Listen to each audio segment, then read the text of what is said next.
Yeah, so kind of what I'm doing is people going, what are you doing, Steve Lloyd? And I'm going, really nothing. I'm sitting, waiting, watching, because I think the risk factor is just too much to go into the market right now. To me, I don't want to scare anybody, but I believe this is worse of what's going on than 13 years ago.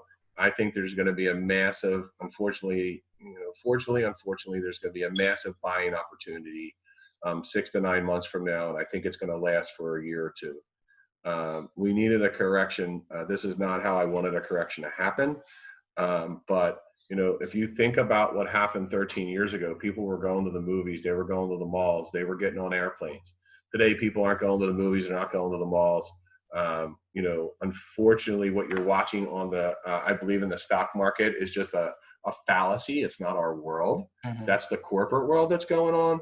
That's where a Fed's pumping a tremendous amount of money into these companies. They're buying, they're flooding the airlines, all these industries with money so they can stay on top. We're just small little entrepreneurs in the big picture of things. So, when I sit here, I'm living in Siesta Key right now. When I walk down the street at night, I see 3,000 vacant rentals. I see construction projects that are halfway built that they owe that bank money and the market just dropped 20%. So when you're looking at a construction project on a house, you're probably looking at 15 to 20% margins. Is that about it on the sale out? Yeah, So if they have a loan that they bought at the top, if they have a piece of property that if they bought that at the top of the market and construction prices, the material prices are up, and then they owe the bank money on a construction loan, and by the time they get it sold, or by the time they put it up for sale and the market's down 20%, well, that guy has two choices, right? He has to walk away from that loan, or he has to finish the project and probably lose money and not make a dime for a year's worth of effort. When I look at Las Vegas, if you just put this into perspective, I think Las Vegas is a good place to look. There's an entire city that's shut down, that's a service-based city. I think it's going to be decimated. I can't even tell you how bad it is there. I have an investor there. He says, Steve, it's a city that's a ghost town. So we think Philadelphia or New York's quiet. Just to think about where a whole city is based off of. There's not financial advisors there. Yeah, there's a couple, right? But Philadelphia's got the exchange. They got, there's tons of advisors there. But in Las Vegas, it's geared towards casinos.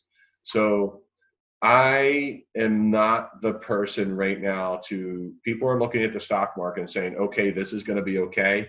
I think they're looking at the wrong places to see if this is okay. This is going to be bad. So Steve Lloyd, I am sitting tight. I'm looking. I am talking about people. I'm talking about raising capital.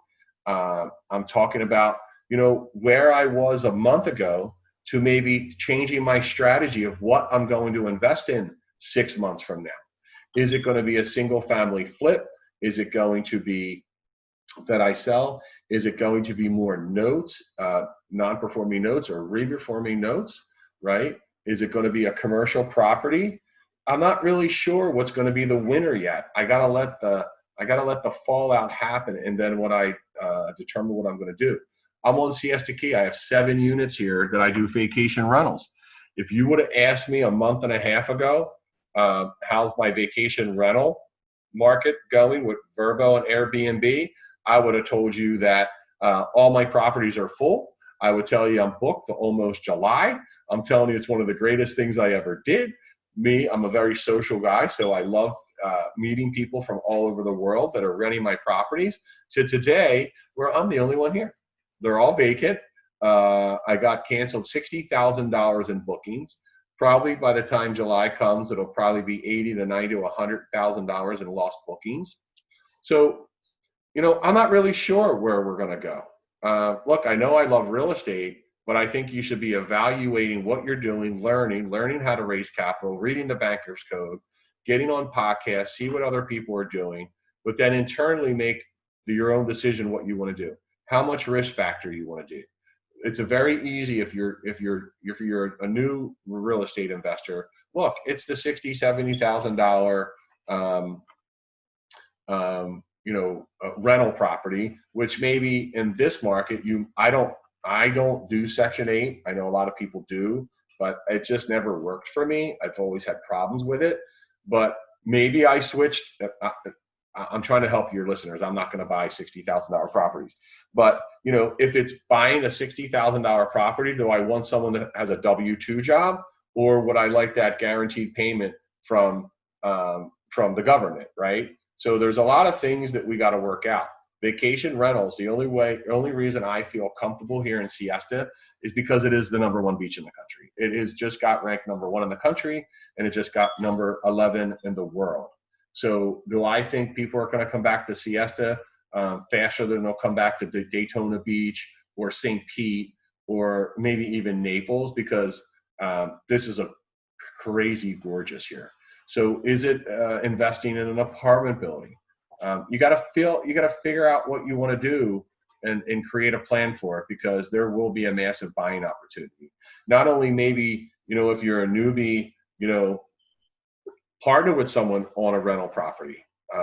Always be careful with that, because a partnership is like a marriage. It could be, you know, devastating 5 years from now, because there has to be fair exchange between the partners, and that's a rare thing to find. And my partnership with Carrie Fakes is there is fair exchange. I have my roles, she has my roles. At the end of the day, we know we can go home and wake up the next day, and I know Carrie got done what she needed to do, and I know I got done what I needed to do.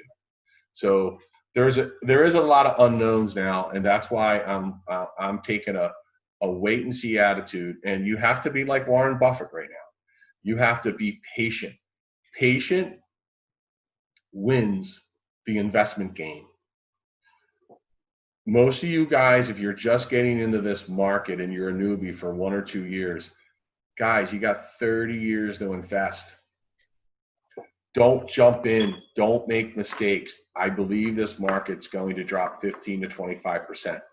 Do I have a crystal ball? No, I don't. But you kind of just look and see what's going on. It's not good.